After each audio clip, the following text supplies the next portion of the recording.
to the Magical Learning Podcast. As you can see from the title today, we have a guest, Amy Jacobson. But before we start, Amy, we actually don't start with our questions. We always ask everyone, how's their week been? So how's your week been? Yeah, actually, I was just saying to somebody before, it's been a super exciting week. So it's been a big one. We had the book officially comes out next week, but earlier on this week, oh, thank you, she's so pretty.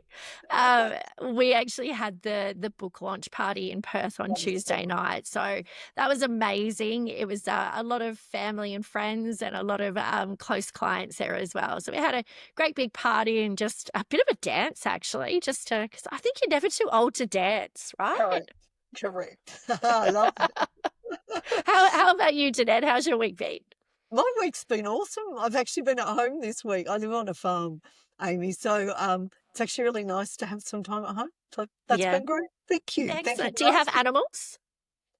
Hares and guinea fowl and the Is occasional that bee right? and stuff. Yeah, but the land around us, my cousin owns, so he has cattle and sheep and stuff, depending on the Yeah, season. okay. So, yeah, Oh, nice, thank you. nice. So let's start with the questions, and we always love to know a little bit about your journey to where you are today, and then we'll talk about the book. Yeah, beautiful. So my background, I've always been fascinated with the mind. My initial fascination with the mind was around criminology and forensics. So I had a real I guess really inquisitive to think how people's minds could be so messed up and be so different to do such terrible things. But I get quite emotively connected. So I realized it wasn't going to be healthy for me because it was very hard to detach from what I was hearing and what I was looking at or reading. So I actually went down the corporate path. I was in corporate world for over 19 years, and I really enjoyed my corporate career. I enjoyed being an employee. I've never really had that desire to be self-employed and run my own business. But as I was kind of going through that corporate career, the fascination with the mind was still there. And I realized that there was this really powerful side of the mind, right? In that if we got it right and we really leveraged the way that the mind was wired, that performance can just skyrocket for one, but also the difference that it makes in a workplace in that your competitors can copy your products, your services, all of that kind of stuff. But what they can't replicate is your people.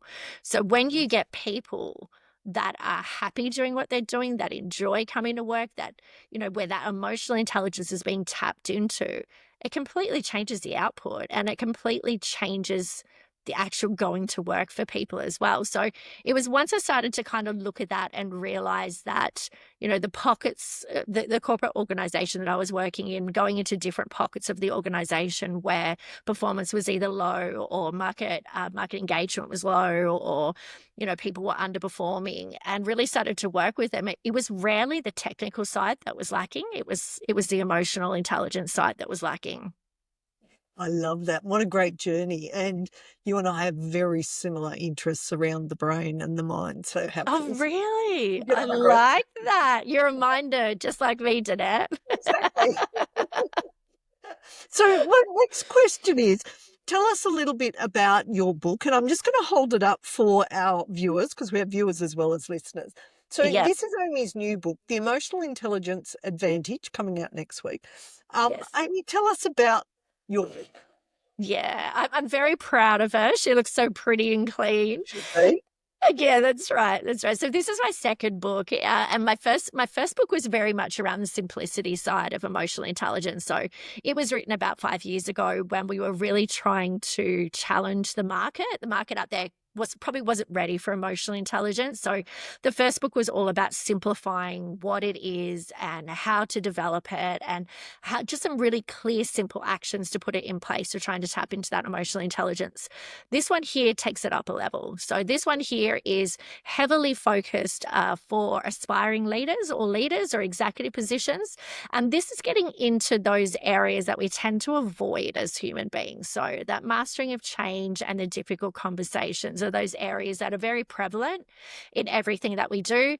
This book is heavily related to the workplace. The first one was also heavily related to the workplace, but a lot of people took so much out of it for their life outside, where this one, the specific examples tend to be workplace related. Yeah. And Thanks. it's just really challenging, I guess, human beings to have those conversations, to understand how change works in our mind, but also to know what it takes to be a great leader, what it takes to be a great human being, and how to build that trust and high performance. Love it. There's a biplane going over the top of my house. Oh, love it. The joys of living on a farm. So, Amy, yeah, I love your book. I love the timing is perfect at the moment because there is so much change going on and organisations are having to have difficult conversations. So one Mhm. of the things I'd love for you to share is a little bit about more about the emotional intelligence advantage. Yeah, beautiful. So the emotional intelligence advantage is being able to understand what happens in our mind and the process that we go through when we are faced with things such as change and difficult conversations. So what I've broken the book down into is really around the emotional intelligence process. And that is taking those five core concepts of emotional intelligence, but also understanding that we go through a process in our head and that process has 5 steps. And these 5 steps not just align to emotional intelligence, but they align to every single situation. They align to our change intelligence, which is, knowing what is happening in our mind when change is occurring, but also heading into those difficult conversations. So when I call it the advantage, it's the fact of realizing it's that balance between IQ and EQ, right? That you can only get so far with each one of them. And you've really got to bring that emotional intelligence into the picture and not be avoiding it and not being actually just full steam ahead trying to push things onto people. Yeah. Yeah, and I love that. And I love the fact that you talk about that balance between IQ and EQ rather than going, this is a solution for everyone. We Yeah, need it's both. not. Because you can be highly, as you said in the book, you can be highly emotionally intelligent, but there's a point where you also need that IQ to kick in, particularly obviously That's as you right. speak in, going up through the ranks in organisations. So I love that Yeah, point. So a absolutely. couple of things that I'm curious about. And first one, and I've certainly experienced this, and I'm sure you have too, is what are the problems that are caused by leaders who don't invest in growing their emotional intelligence? Yeah. I think the key thing is that you get detachment, right? You get people that don't want to be there. They're at work because they feel like they have to be there rather than choosing to be there. They lack direction, and you end up with a real distrust in there as well. Like we know that human beings, when we're interacting, the key thing that creates any relationship is trust. And when you have got leaders that are not tapping into their emotional intelligence, we lose that trust and therefore we lose that feeling of psychological safety. So we really limit ourselves and we hold ourselves back from what we can do. We lose that curiosity, that creativity, that we basically become like a shell of ourselves and become like a robot. It's when you have people coming in on autopilot and just doing the least that they have to do to get through the day to get that pay packet at the end. And I think that is evident in too many workplaces. And that is why, I always say I can walk into an organization where the culture overall is amazing, but there are still pockets whereas it is toxic. And that is where those leaders in those certain pockets are not tapping into their emotional intelligence. And the same thing, I walk into a culture that's incredible, a culture that's really quite toxic. And then you also have pockets where the actual culture is brilliant because the leaders are tapping into that emotional intelligence. Yeah. And we like to share this with our listeners and viewers, but I'm sure you do too, about the fact that these are skills people can learn. Absolutely. I really believe it's not a personality trait. I do believe that some people are actually born with higher levels of emotional intelligence. I do absolutely believe that. But I believe that everybody has the ability to be emotionally intelligent. And it is a skill, the same as everything else in life. And in every situation, we have a choice to make. We can either choose to respond in an emotionally intelligent way or choose not to. And you know what? Sometimes we get it right and sometimes we get it wrong. And I teach this kind of stuff and I don't always get it right either. So, but it's how we choose to respond in those situations when we don't get it right. That is the true strength of our emotional intelligence. I love the bit in your book where your daughter sometimes points that out to you. She does. And my son's even caught on to it now too. So every now and then they're like, Mum, that wasn't very emotionally intelligent, was it? But you know what? Like that, and they're right. And I think it's at times like that that it's a reflection to me, because it means that I've got in my own head, I've let my emotional brain take over and I've responded without any logic in play. So yeah, sadly, sometimes our kids are right. I love that. Um, so, can you share your 5-step process using an example so people can sort of learn about the process? Sure. Let's use an example of a difficult conversation, right? So we'll use the process to the emotional intelligence process. And this emotional intelligence process rolls through absolutely everything that we do. So it's not just evident in difficult conversations, not just evident in changes, it's evident in every interaction. So the first step of the process is own it. And when we're looking at a difficult conversation, we have got to get to the point where we own the fact that this conversation has to happen. So, Yes. whatever's led to it, and it's completely normal for us as human beings to want to avoid that conversation, to hope that it goes away by itself or sweep it under the carpet or make it somebody else's problem. But in order to progress and move forward, we have to get to the point where we own the fact, own the reality of the situation, own the role that we're playing in this as well, to know that this difficult conversation has to happen. So that is step one. Step two is when we go to face it. Now, face it is when we face all of those emotions that start to come up. So in a difficult conversations, those emotions are huge, right? Because it is, I'd be worried if there was anybody out there that said they loved having difficult conversations, because like it just, I'd be really concerned, to be fair. We don't tend to like confrontation. So when we go into this, what tends to happen in that face it area, our emotions kick in, and quite often it's the trigger of our fight or flight mechanism in our amygdala.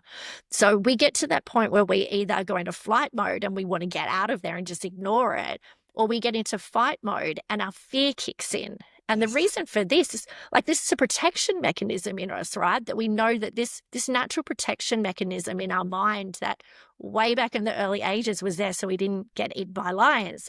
Today is more aligned to so we don't end up in a situation where we feel confronted or we feel uncomfortable.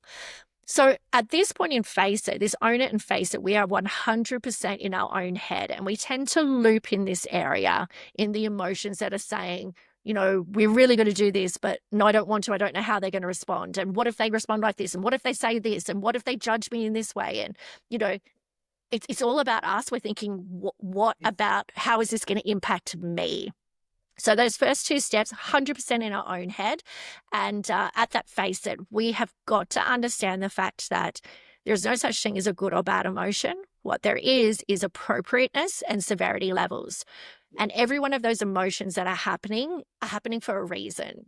So facing that and understanding what is driving this emotion, where is it coming from, and being able to process and even voice it and acknowledge it to be able to make sure we can process it, because we don't want to unpack our bags and stay there. So that is step two. Then we go into step three. Step three is called feel it. And this is when we get out of our own head. This is when we realize, actually, this is not about me at all. Like this difficult conversation is actually not about me and my fears. It's about helping this other person to get to the right outcome. And I mean, you've got to know roughly what that outcome is, right? And you've got to start to understand, how are they feeling? Because quite often, people, as much as we don't like a difficult conversation, they're not going to like a difficult conversation either. And especially in the workplace, they're probably waking up every morning just dreading going to work, right? So at this point in time, we get out of our own head and we start to feel it. And we think, how is this person feeling right now? What emotions are evident with them? Like, what are we seeing come out of them? Where is it coming from? And at this point, this is where empathy comes in. This is where empowerment comes in. This is where we understand that everybody's mind is wired slightly different. What makes us tick is slightly different. So, their values and beliefs are going to be different. So how we respond in this situation is going to be very different to how they respond in this situation. So it's at this point that we say it's not about us. let me just monitor and see how this person is feeling. And with those difficult conversations, it's about actually recognizing what emotion are they feeling and how do we follow that emotion. So if I use a simple example here, which is so common that I have people say to me, my biggest fear in a difficult conversation in the workplace is that they're going to start crying. Biggest thing we fear, right? But having somebody get emotional and upset and cry in front of you is no different to somebody getting angry or somebody being happy. Or it's another form of emotion. It just happens to be more of a physically obvious emotion when somebody cries. But when we look at that in itself, when you dig deep into that, you know that when somebody is upset, it's usually embarrassment that hurts the most. Especially when you're in the workplace, you're embarrassed because you're crying, you're embarrassed because you're upset. So in that situation of feel it, then we go into the fourth step, right, which is ask it. And at this point in time, we say, okay, if this person is upset, they're clearly probably embarrassed right now. What is the best thing I can do for them right now? And when somebody is really embarrassed in a situation, the worst thing you can do is just keep them there and continue to make them feel embarrassed Yeah. or harp on about that same thing. So how do you, this ask it is about asking the right questions and answering the questions that are asked of you. So how do you ask those right questions to help with the emotion that they're feeling? And this is where our logical brain kicks in, right? Which is somebody is upset. It is a logical thing to be able to let them have a break, to go and Yes. get a drink of water, to, be able to get out of that embarrassing situation for a moment and contain themselves and control their emotions. So this ask it area is all about making sure that we ask the right questions and we answer the questions that are being asked of us. The final step is the drive it. And this is where the action comes into play. So your drive it is your doing place, right? And quite often we think that, bit of a misconception that emotional intelligence is all about the feeling and all about the emotions. But in order to be emotionally intelligent, we've got to be decisive and we've actually got to make progress. So this drive it is having the motivation and having the ability to know what it's going to take in order to progress forward. Like, what action is it? What part? How do we fix this? What are we going into next? What is it going to take in order to get through those next steps? So that is the 5-step process. And that 5-step process just continues, right? Because every time there is an interaction, you come back to the beginning and you've got to own the fact that that's how this person feels. That's what this person said. This is the circumstance now. How do I face the emotions that are coming up with that? How do I get out of my own head and feel them? How do I ask the right questions and answer the questions being asked? How do I drive it? So it's a constant process. I love it. Love it. So, Amy, I'm really curious because we love to ask our authors, and given you've written 2 books, we love to understand your writing process because every author is different. Yeah. Mine is quite different. And I think it comes from the fact that while I have got 2 books that are published and I'm classified as an author, I would never introduce myself as an author. I would always look and say, I'm an emotional intelligence specialist who's just happened to write 2 books. Right. And that's very much guided the way that I have written them, in that my first book I wrote in a very quick period. So it probably would have been about 6 or 7 weeks it took me to write my first book. But that was simply because I'd been rolling out that information throughout programs for years. So it was just a matter of me sitting down like I was in front of an audience and just writing it rather than speaking it. The second book did take me a little bit longer, and your second book is always harder to write, I think, because, they say everybody has one book in them. So when you get to that second book, it's kind of like, well, I put that in my first book. Can I put it in this one? And you've got to kind of link them as well, just in case somebody reads your second and hasn't read your first. But I think this book was more challenging because it went deeper. Yes. I had already been rolling out a lot of the content from this book over the last couple of years. So again, all of the research had pretty much been done, but pulling it together was more complex and making sure that I, referred to the first book at the right places, but also didn't make any assumptions for the reader. So this one took me around 3.5, 4 months to write. And it was a more challenging process. I think I described it to someone as, I feel like writing your first book is kind of like having a baby, in that the minute you go through the childbirth, you tend to forget how painful and how bad the childbirth was, right? And then you get to the second pregnancy and the second child, and you're thinking, what was I thinking? Kind of the same with books, right? Like, I feel like I wrote my first book, and then you get so caught up in the hype and the excitement and, the amazing things that come with writing a book, that when I decided to write my second book, I'd kind of forgotten about just how challenging it can be. And I said to my my head editor, he said, "How are you doing it?" I said, "Oh, in my head, I kind of felt like once I got to the part I handed over the manuscript, that I was just kind of done. Like, the tough bit's done." But that's when the tough part actually starts. So, Totally true. So we're just about at the end of the interview, which has gone really fast. But I'm curious, there's probably other things you'd like to share with our listeners and our viewers. And also I'll ask the second bit about where they can find you in a second. But anything else you'd like to share with the listeners and viewers? yeah, look, my biggest thing to share with people when it comes to just emotional intelligence and when it comes to life in general, I would just encourage people to just slow down. Like, slow down. We are in such a frantic world at the moment where it seems the only acceptable way to be is busy, and I think that this is detrimental to us. It's detrimental to the way that our mind works. If we can slow down that little bit and understand that, the logical brain and the emotional brain take time to kick in. And also, too, to understand that the expectations we're setting for ourselves these days are our biggest problem.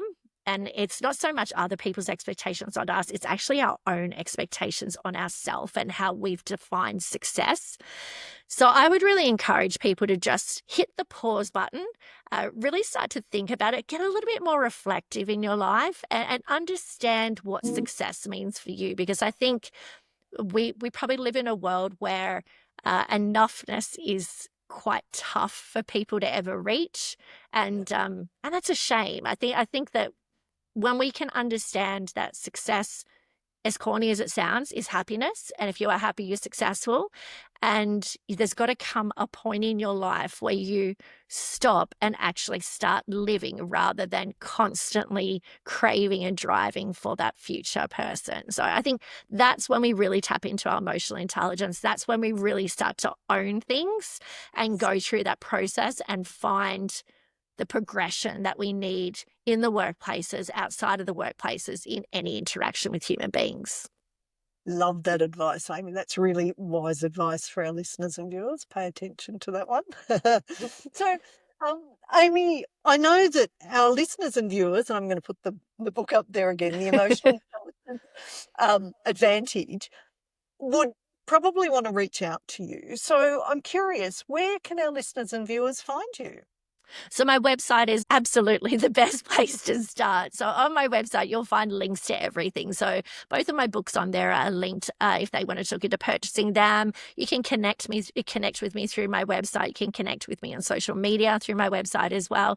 But also on my website is a whole lot of insight. So it's a whole lot of links to podcasts. It is videos. It is articles. So it's a great place to start, just to kind of, if you want to read more or you want to understand more about emotional intelligence. And please, like I say it all the time, I love people. So I really enjoy when people reach out to me as well. So please, reach out. Come say hi. I love that, Amy. Me too. I'm the same. We're so similar. Yeah, yeah.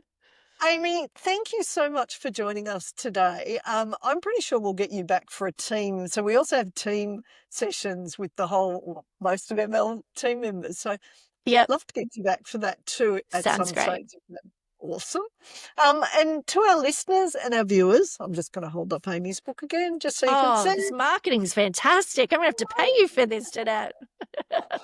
No, it's just a great book, and it's definitely the skills we need at the moment. So to our listeners and viewers, we wish you a magical week.